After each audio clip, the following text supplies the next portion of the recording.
Right form of ভার্বের এই পর্যায়ে আমরা একটা আলোচনা করব দারুণ একটা রুল নিয়ে।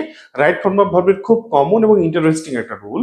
দেখো, বাক্যে যদি can not help, could not help, look forward to, with a view to, get use to, addicted to, afford to, would you mind, এইগুলো যদি থাকে এবং এরপরে যদি কোনো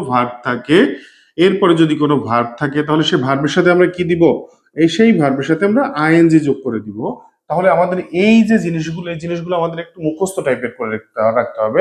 can not help, could not help, look forward to, with a view to, get use to, addicted to, afford to, would you mind, এরপরে ভার্বের সাথে আইএনজি হয়। আমরা একটু উদাহরণ দেওয়ার মাধ্যমে সেটা বোঝানোর চেষ্টা করব। যেমন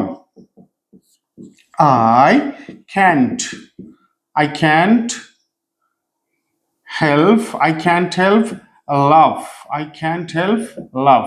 লাভে আমাদের ব্রাকেট আছে। আমরা বলেছি যে ক্যান নট হেল্পের পরে যদি কোনো ভার্ব থাকে সেই ভার্বের সাথে আইএনজি দিতে হয়। এখানে ক্যান নট হেল্প আছে, তারপরে একটা ভার্ব আছে, তাহলে আমরা ভার্বের সাথে কি দিব? আইএনজি দিব। তাহলে কি হবে? লাফিং, লাফের সাথে লাফিং। ওকে, এরপরে আমরা আরো একটা উদাহরণ লিখি। যেমন I was used to live alone, I was use to live alone. এখন দেখতে হবে ইউজ টু, ওয়াজ, এই যে use to, get use to বা বি ইউজ টু যদি থাকে, শুধু ইউজ টু থাকলে কিন্তু ভার্বের ভি ওয়ান হবে। কিন্তু যদি এরকম থাকে যে ইউজ টু আগে যদি অক্সিলারি থাকে, তাহলে আমরা অবশ্যই সেই ভার্বের সাথে, তারপরে যদি কোনো ভার্ব থাকে তাহলে সেই ভার্বের সাথে আমরা কি দিব? আইএনজি দিব। তাহলে এখানে উত্তর হবে কি? লিভিং।